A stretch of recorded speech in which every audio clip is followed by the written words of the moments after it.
ายดีพี่น้องฟังไทยแต่ฟังลาวเลยจ้าวันนี้น้องขึ้นกับยูเพื่อนสตินทอดกับเอาสวยๆมาฝากเลยจ้าวันนี้กับป่านกับเมืองลาวเลยจับกับเมืองลาวน้องขึ้นกับเมืองลาวจ้ามาลาวสีฮอดซองเมกเด้อนี่เกินสตินทอดไก่สีฮอดซองเมกจ้าคนรักไม่ได้เดี๋ยวเป็นมากคนร้ายได้คนร้ายดีผ้าลูกผ้าเต่าเขาพวกมาดินน้ำจามวนอยู่เขื่อนสลิงทอนเลยจ้ะไปบ่เคยมากกับมากกันเด้อจ้ะเด้อรอดินน้ำมวนค่ะบรรยากาศก็ดีน้ำก็เย็นสบายมีกระท่อมนั่งให้น้ำเด้เป็นรอเพิ่นสิเป็นเพื่อนว่าเรียงนะเพื่อนว่าเลื่อนแพ่อย่างเนี้ยอยู่ในน้ำเนาะอยู่กลางน้ำด้วยนั่งกินกับของส้มดิวไปน้ำส้มเล็กหน่อยดินน้ำไปน้ำจ้ะส้มเล็กหน่อยดินน้ำด้วยจ้าอยู่เตือนชั้นทอดไก่สีหอดเมืองลาวเลยจ้ะไก่สีหอดเมืองลาวบ้านหนองตูนนะจ๊ะนอกจากไก่สีหอดเมืองลาวมันเป็นหนามเพื่อนชั้นทอดได้ไปเดินมา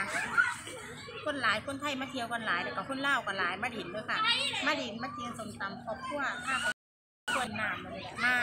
สร้างสมตำมากินข้าวกินยางพักผ่อนกันนะจ๊ะนอกมันหยุดมันยังถ้าหนูป้าเต่ามาดินหนาม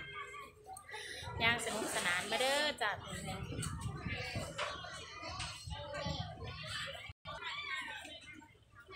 ไปก่อหอดอยู่ยังสี่นะจ๊ะตอนนี้น้องคู่เนี่ยตำสมตำไปได้หรอสั่งตำล่าวข้าวเหนียวแล้วก็ยำมุนเส้นแล้วก็ทอดหมูมาเด้อพี่น้องฟังไทยฟังลาวมากินน้ำกันเลยจะเด้อมากินกับน้องตูนเด้อค่ะมื่อนี้กลับมาบ้านมาล่าวน้องตูนกลับล่าวกลับบ้านแต่ว่าไปกลับคือว่ามาหอดอากาศขึ้นมาเนี่ยค่ะขึ้นมาแล้วแต่ตอนไปหอ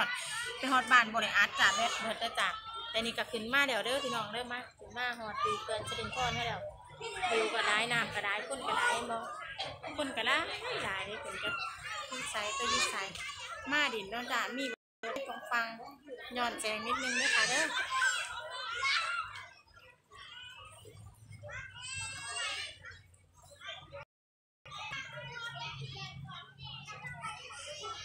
นะคะฝากกดไลค์กดแชร์กดติดตามให้น้องบุญด้วยนะคะ